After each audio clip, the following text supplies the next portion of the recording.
Acaba bunchalik emasdim, 20 kundan beri. Yosh qo'llarim oqib ketyapti.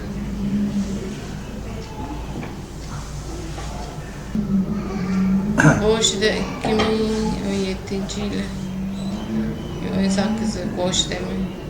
O'sha chap tovonimdan boshlab oyog'im tovonim karaxt ishlamay qolgan boshladi. Qichsam ham ta'sir qilmaydigan darajada. Keyin nechini oldin bo'lmadi, keyin qo'lda boshlandi, chap qo'lda. Chap qo'lim ishlamasdan ishlardim unda. Ish eplay olmasdan 2018-yil oxirida ishdan bo'shab chiqib ketdim. Demak, butun badaningiz og'riydi, boshdan oyoqqacha, qo'l-oyoqni harakat qila olmaysiz.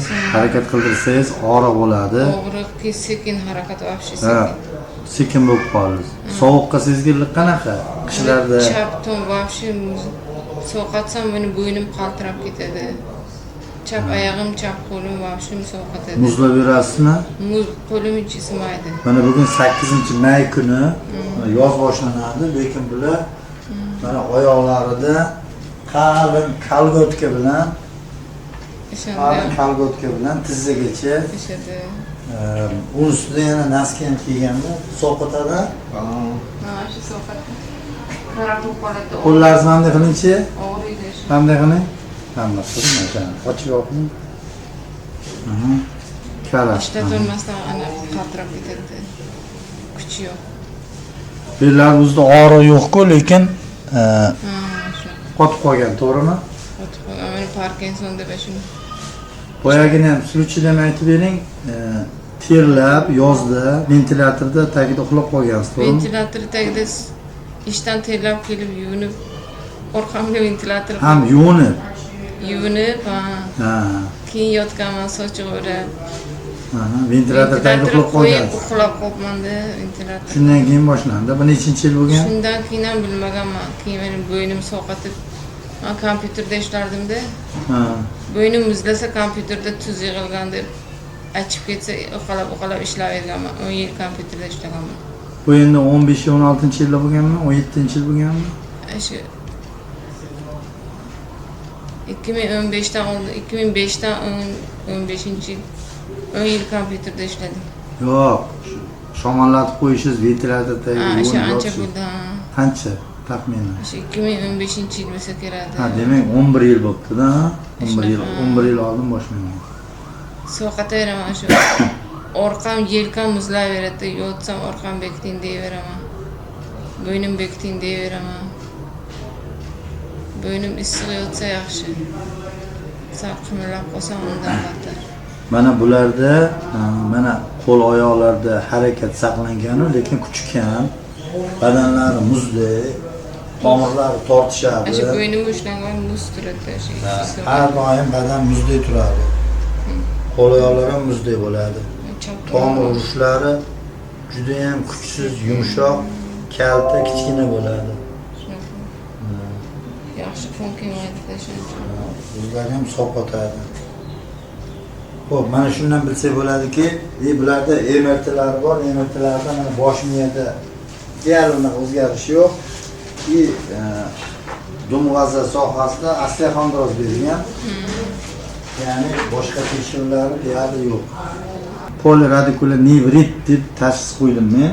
Ko'plab umurtqadan chiqadigan asablarning shamollashi va uning orqasidan asablarning mizojini sovib ketishi va badanning ham mizojini sovib ketishi tashxis qo'ydim. Endi bularga qizdiruvchi quruq muolajalar, harakat, qizdiruvchi dorilar, sovuq mizojli ovqatlardan kamaytirish yoki to'xtatish va ko'plab qizdiruvchi narsalarni ishlatish. Bu yerda eng asosiy narsa mahalliy qizdiruvchi turmalin matras kerakda. Quruq shunaqa turmalinda mineral yaxshi isitib beradi-da, o'sha bilan shamollash tashqi sili kerak. Keyin quruq sirpanuvchi vakuumli bankalar qilish kerak. Ba'zan olov bilan banka qo'yishadi, shishali. O'shalardan ham foydasi ko'p. Xohlasa uni yog'lab turib, massaj qilib turib, keyin banka bilan yurgizsa ham bo'ladi. Assalomu alaykum hurmatli kuzatuvchilar. Bugun yana davolash jarayonlarida yana bitta bemor, qiziq bemor bilan tanishtirmoqchiman. Bu kasallik bilan to'g'rirog'i, bu kasallik bilan juda ko'p oblastlarda, rayonlarda bemorlar juda ko'p. Buni ham yechimi juda qiyin kasalliklardan. Buni ham tabobat juda oson yechim aytadi. Chunki bunda ham mizojga borib taqaladi masala. Mizoj masalasini hal qilgani uchun davolashga imkoniyat paydo bo'ladi. Mana hozir yonimda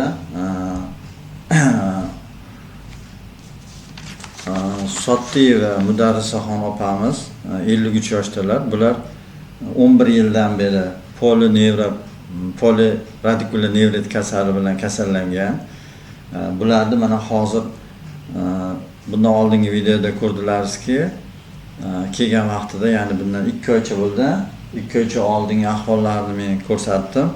Endi mana 2 oy bilaga men o'sha qizdiruvchi narsalar bilan, keyin tozalash bilan davolash muolajalarini qilib, mizojlarni ozroq qizdirganimdan keyin ulardagi mana natijani hozir sizlar bilan bo'lishmoqchiman. Xo'p, opa, yaxshimisiz? Mana hozir yana ikkinchi marta lichinaga keldilar bular. 4 kun bizada tozalab olib, bugun mana ikkinchi etapda lichinasini yozdik uylariga. Bularga mana birinchi davolashimizda tozalov qildik, yuptal, aspidil, verabaktal, zanjabil murabbosi, umurtqalar atrofiga hijoma bankalarini qo'yish, turmali matrasda yotish, sidana moyi bilan, achchiq bodom moyi bilan umurtqalar atrofini massaj qilish, qisqasi qizdiruvchi muolajalarni o'sha orqa miyadan chiqadigan gangliyalar atrofiga va orqa miyada asablari chiqadigan joylarga, orqa miya atrofiga qizdiruvchi tashqi ta'sir qilgan edik. Mana hozir ahvollari bitta turib bering opa, qo'l-oyoqlaringizni harakat qildirib. Oyoqlaringizdagi muzlash ketdimi? Ketdi. Mana hozir oyoqlarda hech qanday naski, nima kalgotka yo'q, muzlash yo'q, oyoqlarda shish bor edi, u ham ketgan. Qo'llaringizni harakat qildiring. Qo'llarning harakatlari ham yaxshi. Hozir bu yoqlarda shikoyat ancha kamayib ketdi. Asosan bo'yinda qoldi, bo'yinda qotish qoldi. Qaysi shikoyatlaringiz butunlay o'tib ketdi, qaysilari kamaydi? Muzlashi vaqti ketdi. Oyog'imdagi, keyin oyog'im ishgan edi, tizini pastda, u ishgani ketdi. Keyin boshi orqasida bitta tosh mashina yo'rlaydi turardi, o'sha ketdi. O'zi mana gaplaringiz ham mana oldingi videoda ko'rinib turibdi, xuddi qotib qolgandek, muzlab qolgan odamdek zo'rg'a gapirayotdi, to'g'rimi? Zo'rg'a gapirardi.